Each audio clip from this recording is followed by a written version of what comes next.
Hi, this is Jason, Platinum Tools. Today I'd like to introduce to you the new VDV MapMaster 3.0. It's our new voice, video, and data tester. Let's see how it works. Okay, the VDV MapMaster 3.0. Let's go over the different modes.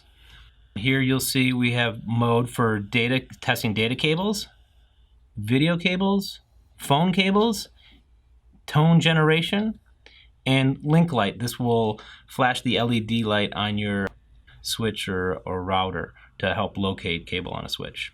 This feature makes it easy to locate active Ethernet runs to your switch by the flashing LED light. Let's go to the data testing. Here, plug the cable into the unit. The nice thing about this test is it'll do a one-ended test.